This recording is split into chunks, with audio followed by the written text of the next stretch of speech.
Ladies and gentlemen, boys and girls, children 18 plus, you are tuned in to the Loan Officer Podcast with me, Dustin Owen, and my main man, JC. John Coleman. Dio was popping. Bro, everything. Oh my God. Like, holy cow, I feel like I'm born again. Yeah? Reborn. Because you got that. Back and better than ever. Because you shaved and put on the wrong guard on your beard? I did put the wrong... Actually, I didn't put the wrong guard on necessarily. Here's what happened. If you notice, the beard is trimmed down a little bit tighter than it normally is. Yeah. Now, wife and daughter leaving this morning, they looked at it and said, ooh, we like that. Yeah. We think you look younger. Okay. Well, I think it may be staying this length. But yes, truth be told, I ruined my small beard trimmer. So I then had to get out the hair trimmer that I used to cut my son's hair. Phillips Norelco junk or whatever? The big one, the big wall. Oh no, my W-A-A, God. the big wall. Got a pair and of I those. put the wrong guard on, and I just hack job. Yep. It happens to but hey, everybody. No, how about this bottle of Don Julio 1942? Shout out Don Julio 1942. How about shout out Brian Spar with Third Floor? Yes. Yes. Yes. Not on the third floor, from third Hey, floor. loan officers, check out Third Floor. Yeah. Brian is Sparr on LinkedIn. Okay. But he is a ex-top producing realtor who is also a software engineer who created a technology, an AI technology, that basically takes all of the technologies that we're currently using and lets them talk to each other. It's really cool. Really, really cool. And what's really cool about Brian is he didn't even want to shout out. He didn't. No, he goes, hey, you guys need a centerpiece. Yes. I totally dig what you and JC are doing. And he reached out and said, hey, tequila or vodka? I was like, hey, I said to you, hey, JC, what do you want? Tequila. Yeah, and you said? Don Julio. Don Julio. You said jokingly 1942. I did not say 1942. It's the universe. You got it. Universe, Dustin. That's literally but hey, manifested. Yeah. what an amazing centerpiece to have for this episode. Centerpiece, yes. Yes, and we appreciate everyone who has been tuning in and listening to our Best Of series. Yeah. So a little thing happened. Yeah. Little thing happened. I went on this hunting trip with 10 buddies. And we went up to South Georgia right after the New Year. And in fact, it was like right after the episode with my niece dropped. Yeah. And we slide up. We come back, just like over a week ago now, 7 out of 10 positive on the COVID test, including yours truly. Yeah. So I've been holed up at home. Yeah. By the way, thank goodness my vaccine kicked in. Yeah. I never really felt horrible. I felt like I had a cold or maybe a sinus infection at times, but I worked my tail off. There you go. I worked my butt off. I was able to complete Barry Habib Certified Mortgage Advisor Program. Shout out Barry Habib. Knocked that out in an entire weekend. There you go. John Coleman launched tloponline.com. Damn. The Loan Officer Podcast.com is live. Check it out. Go visit it. So I was able to sit at home, totally dig into it, dive into it, Yeah. send you 1,000 emails at 11 o'clock at night. One night, Yeah. you were up. Oh, yeah. Gotta be You were up, responding. Yeah, gotta be up. Had tons of ideas, tons of commentary, ways that we can make it better, accolades for things that I felt like you totally knocked it out of the park for. Thank you. But what we weren't able to do, we weren't able to sit here and podcast. I could people can hear the joy in your voice, Dustin. You think so? You texted me at 8 a.m. and I was like, yes, he's going to text me and say, oh, I'm not feeling so good. I'm going to work from home. No, it was like, hey, can we podcast at 10 a.m. today? I think it was, please tell me we can podcast today at 10 a.m. It was like, please. It was like, please, can we podcast? I was like, of course. Yeah. Well, Yeah. I didn't know if you had other things on your busy Hey, schedule. Look, hey, you support 45 loan officers. Yeah. With their various video production needs when it comes to marketing to their databases and posting to their social platforms. You obviously have a heavy lift with just TLOP in general, but then this website's been a heavy lift for you. Yeah, but it's been fun now. It's like, but once you get off the ground now, it's running now. It's like, now the fun can start. You know what's not fun? What's that? I got the invoice for the website. It's good value though. Shout out Dennis Miller. Hey, shout out to Dennis shout Miller out with Dennis. Capture Point Media. For real, if you guys need anybody needs out there a solid website production, that Dennis Miller is your guy. Yeah, but that invoice, I was like, ugh! Hey man, but you get what you pay for. We do. I hope at this point our audience continues to grow. Yeah. I hope they check out tloponline.com. And I hope that it's a place that they find as a resource. Yeah. I mean, especially since the new year, new me, right? That's what they all say. New year, new me. Let's talk about that. You know what people like to do? around the new year. Set goals for the new year to make them better people. They do like to set goals. Yes. People like to do their New Year's resolutions. In fact, one of the guys on the hunting trip, like he's like all into his New Year's resolutions. Oh yeah. One year he's like wanted to learn everything about politics, and then one year he wanted to learn everything about crypto, and this year he wants to learn everything about land development. And he said he does it. Like he just becomes consumed for that year. Really? About everything he reads and watches is about that one particular subject. Okay.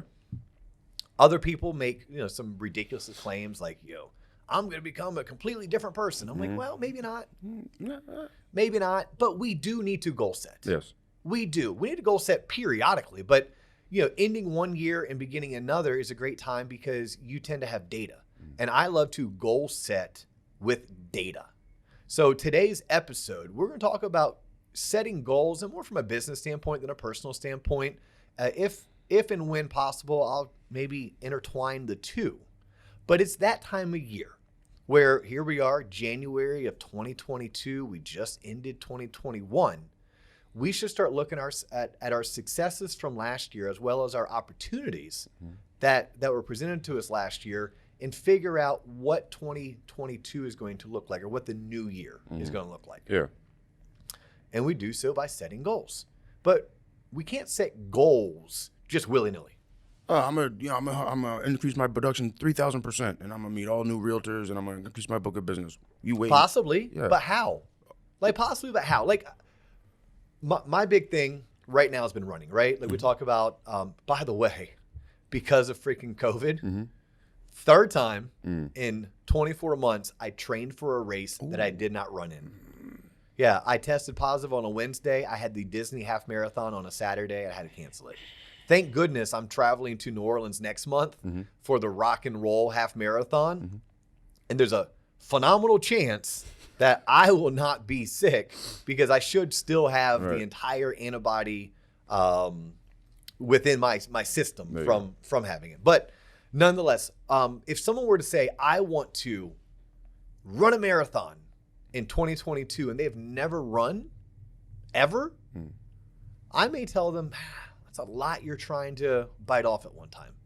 Like to set a goal that far out of reach or out of scope, you may be biting off more than you can chew, right? I may take a page from James Clear's Atomic Habits and say, why don't you make your goal of every day waking up at a certain time and putting on your running shoes? That's your goal, right? If you can, because you can measure that. That's very attainable. It takes you 1 to 2 minutes to do that. Wake up every morning, put on your running shoes. Now, the hope is that you put your running shoes on, you're probably going to walk outside. If you walk outside, maybe you'll do 1 lap around your neighborhood. Maybe 1 lap turns to 2 laps over time. Maybe 2 laps turns into I'm going to jog 3 miles. Maybe jogging 3 miles means I'm going to compete in a 5K this weekend. Maybe a 5K turns into a 10K and a 10K turns into a half marathon. Yep. Right? Like you can see how that goes. But to wake up on January 1st or mid-January of 2022 and you've never been a runner to say, I'm going to run a full marathon, that's a little bit ridiculous. Absolutely. In my opinion, I think you're biting off more than you can chew. So the same thing is going to apply to your business. There's nothing more frustrating than when, and I'm going to say a loan originator in today's day and age, but it could be a title rep, it could be an attorney, it could be a realtor. When they were say, in 2022, I'm going to, and they start listing off all of these things that they've never once done. I'm going to call on builders and land a big builder account. I'm going to increase my realtor referrals by 20 new realtors. I'm going to work with 5 divorce attorneys. I'm going to work with 5 certified financial advisors. I'm going to work with 5 CPAs. And it's like, holy cow, you're going to do all that in 1 year? Yeah, I'm big, I'm bold. Watch me. Yeah, I would say no. Like, let's go ahead and I don't want to say dumb it down, but let's go ahead and Partial it out. Partial it out into bite size, fun size, attainable. And then once you've dominated one of those aspects, then by all means move into the next. So you can go ahead and say, in 2022, I'm going to make a focus to work with builders because maybe your company has a great construction to permanent financing loan, a good CP loan. Perfect. That's your focus. Start there. Start there because look, you have to look at what you did well last year and still do more of that.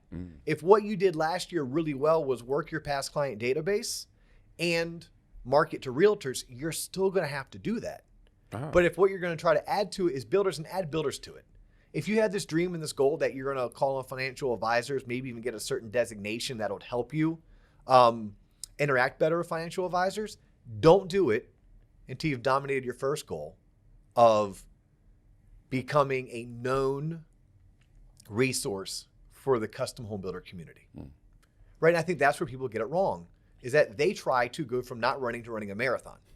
They try to go from never working with builders to not having a deep referral source from divorce attorneys, financial advisors, and CPAs, to all of a sudden they're going to tackle it all. It doesn't work that way. And it's very hard to make that attainable. Right? And even like, oh, I'm going to work with builders. Well, what does that mean? How about this?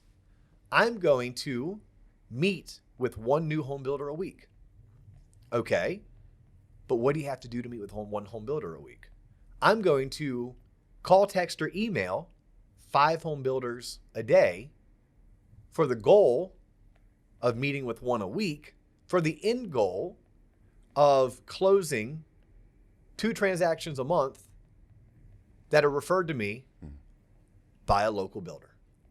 That makes more sense. That's a little bit more attainable. Yeah. Yes. But if I just said, I'm going to close 24 transactions that are referred to me by a local home builder. Oh, I'm skipping right to the finish line. Yeah. What does that mean? Like, what does that mean? No, let's talk about the action that we have to do to achieve the goal. And then while we're goal setting, let's not try to eat the elephant in one bite. One bite. No, like, you know, you're setting out on a journey of where you want to be in 3, 5, or 7 years. You're going to get there piece by piece, and you can't turn your back on what has worked. Here's something interesting that I've done several times throughout my career, and it just resonates. If I was a loan officer, let's say, there's, for the most part, 3 ways that I can make more money. Do you know what they are? You told me off air, but I'll butcher them. But let me see if I can do this. Increase my referral sources. Okay, yep, that's an easy one. If I can go get more referral sources and generate more leads, I will close more business. I think the second one was increase the amount of loans you do, the units. No, that's I would put that in the same box. Yeah. Increase your loan size. Okay, increase my loan size. And then the third one escapes me. Increase my conversion ratio. Conversion ratio. Yep. So there's 3 things that I can do, right? Anyone who's tuning in that's not in necessarily the mortgage industry, I promise you this is going to correlate into your industry as well, right? You can do more business. You can convert the number of opportunities at a higher percentage, and you can increase your sales volume. Okay. Those are the 3 things that you can do. Let's say you're sitting down and you're thinking about goal planning, and your sole goal is to just do a little bit more, make a little bit more, but you don't want to change a whole lot. That's a very attainable and acceptable goal. They're saying, look, I want to do exactly what I did last year. I just want to do it better. I just want to do it better. Okay, so like, what were you doing last year? So first and foremost, do you know what you did last year? It is very hard to know where you're going if you don't know where you've been. Last year was in the past. It was a clean slate. I don't want to look behind me. Hey, to a certain degree, actually, John, I do like this part. Your future starts today, right? Today. Today is a fantastic starting point for the rest of your life. Right. So anything that happened in the past is very much in the past. And there are certain things you need to let be in the past. And don't worry about what it was, why it transpired. No, today's the first day of the rest of your life. But there's a certain degree where you have to say, the past will teach me about the future. I need to know where I'm coming from, okay?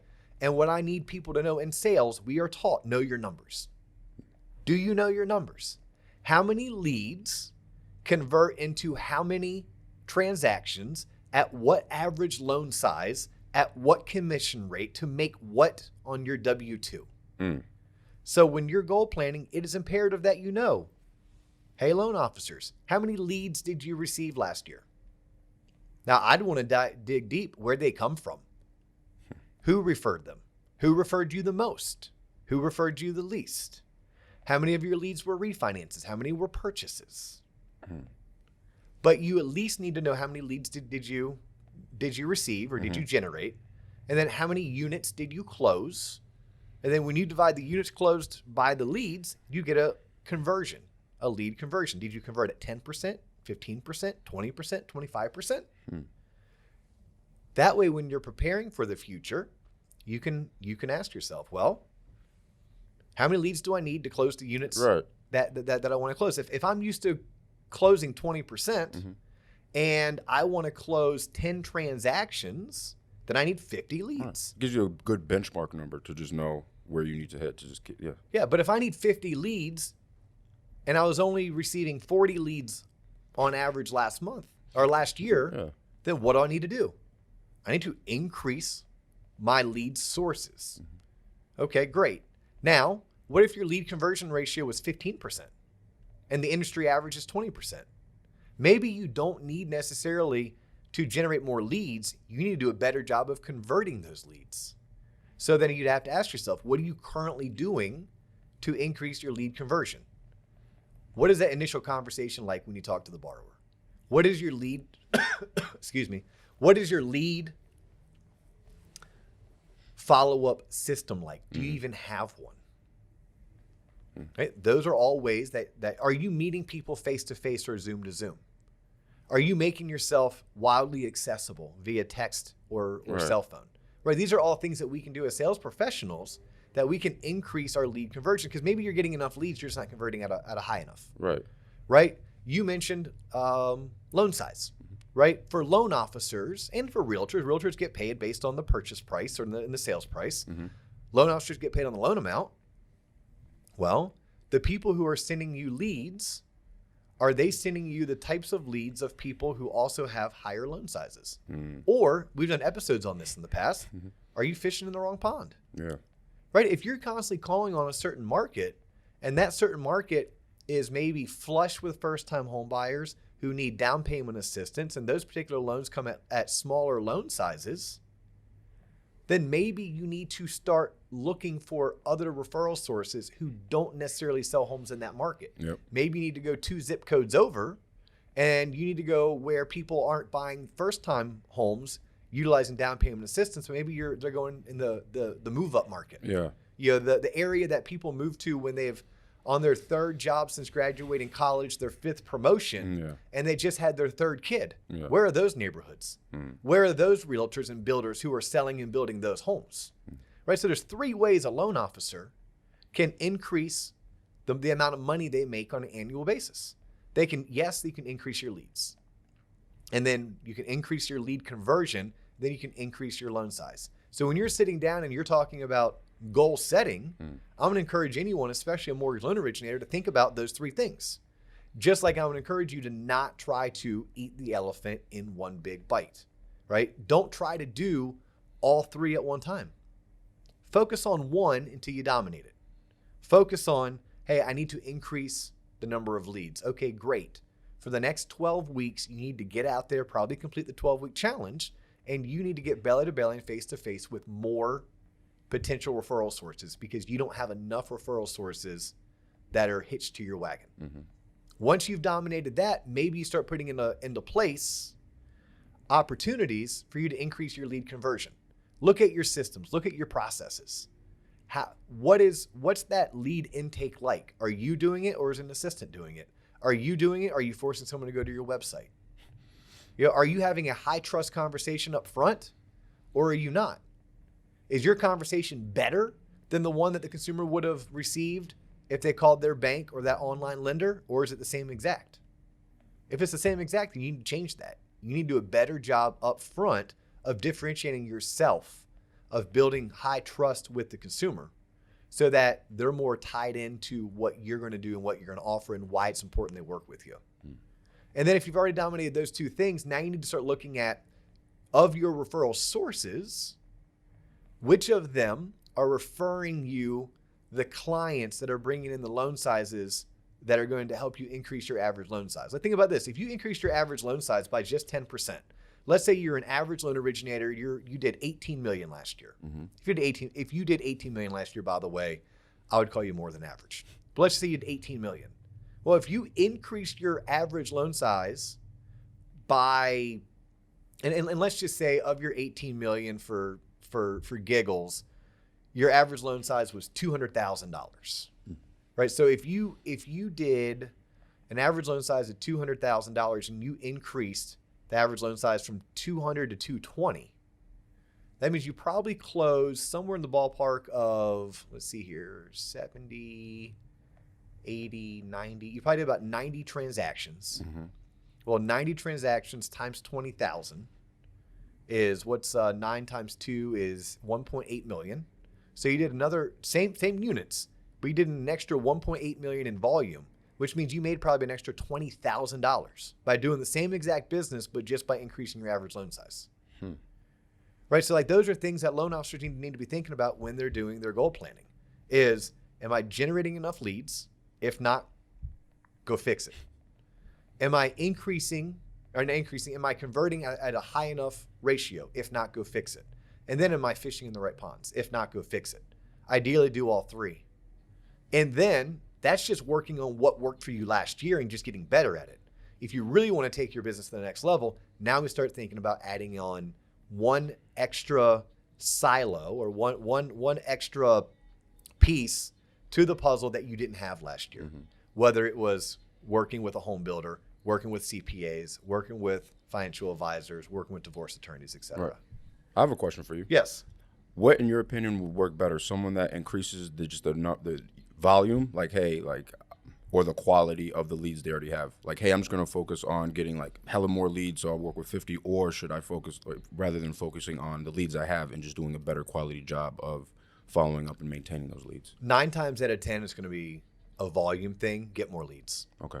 9 times out of 10, it is just you're not generating enough leads. The reason why you're not closing the business that you want to close is that you're not generating enough leads. Now, there will come a time that you're like, no, I am generating enough leads. If your lead conversion ratio is not north of 15%, your leads suck. Like you just don't have good leads, or you're doing a terrible job up front, right? Hey, look, you may need to have a hard, long conversation with that person in the mirror. You may be a dick. And people don't like to work with dicks. Like, I heard this awesome advice that was given to, it's actually a lady that we're going to have on the podcast in a couple weeks. Okay. Her name is Sarah Cipriano. She is awesome. Absolutely awesome. And when she entered into the mortgage business, I don't want to give away her episode because we haven't recorded it yet. Yeah. But here's what I like about the advice that she was given. Her boss, this guy named Jesse DiGiacomo, who if we're fortunate, we can get him too on the podcast. Okay. Because Homeboy closes like 600 units a year. What? Yeah, himself. Okay. So he told Sarah, when he hired Sarah 4.5 years ago, when she was a rookie loan officer 4.5 years ago, he told her 3 things. Okay. Pick up your phone every time it rings, without fail. Be nice to people and learn to tell a joke. So if someone is not converting 15 to 25% of their leads into applications, into closings, they have to ask themselves, are you a nice person? Right? Are you picking up the phone every time it rings? Do you have the ability to build trust, maybe tell a joke to let people know that you're human? Yeah. But to answer your question, John Coleman, I would say most times it's going to start with you're not generating enough leads. Once you're generating enough leads, there's a saying in the industry, volume cures all, right? If you bring enough volume, it's going to force you to get better. It just will. My friends in the real estate investment industry, who they launched their company 22 months ago, you know what they learned? Volume cures all. It just does. They can't get good at flipping homes if they're not flipping 2 or 3 a month. Facts. They can't get good at their systems and their processes if they're not generating enough leads to actually work within those systems and processes. Same thing goes on our end. We need to first focus on generating enough leads. Then let's focus on, are they the right leads, and are we converting those leads at a high enough percentage? And then finally, I would say, are these the right leads? Or do we need to start shifting into other markets, other ponds? Because although these are leads and all those is business, and we're grateful for all leads and we're grateful for all business. there still is only X amount of hours in a day, X amount of hours in a week, X amount of hours in a month that we're willing to work. And if I'm going to get paid based on the revenue that I bring in, and that revenue is going to be attached to a loan size, I should probably focus on loan sizes that are going to mirror closer to what I'm looking to do money-wise. Mm-hmm. At the end of the day, Eric closed 110 loans for $41 million in volume. Kevin closed 142 loans for $40 million in volume. You know who made more money? Who? Eric. You know who did less loans? Eric. Yeah. But he did more volume. Yeah, he did more volume. Eric focuses on new construction.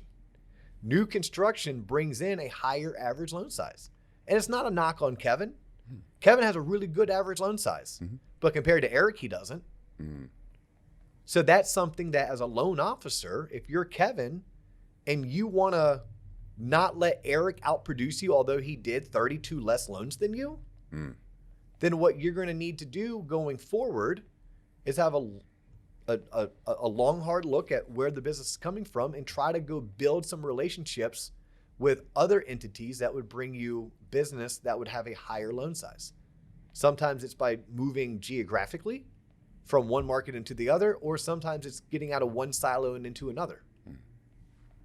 That silo could be financial advisors. That silo could be new construction. Right. What else, John? I think that was great. All right. Hopefully people found this one to be somewhat beneficial to what they're trying to do. It feels great to be back. Yeah. It really does. It's going to feel really weird. If you notice, I don't have to drop all of our handles. Yes, thank God. tloponline.com, baby. Everything you need is there. Everything that you need. If you want to hit all of our social media platforms, there's links at tloponline.com. Yes. Hey, you and Dennis knocked it out of the park. I hope people go to the website. I hope that they do a deep dive. I hope they get lost in all of the content. Please do. And give us your feedback. Yeah. This website is a living, breathing organism. It is going to be updated. This is V1. I already have plans for V2, 3, 4, and 5. John's like, Dio, slow the F down. Hey, Yeah, no, it's good. Good. that's a leadership. nervous laugh, too. I know your nervous laugh. Yeah. Yeah. But no, thank you for tuning in. Happy New Year, everybody. Happy 2020. He's John Coleman. I'm Dustin Owen. That's all the time we have for you today. But we'll look forward to catching you on the next episode.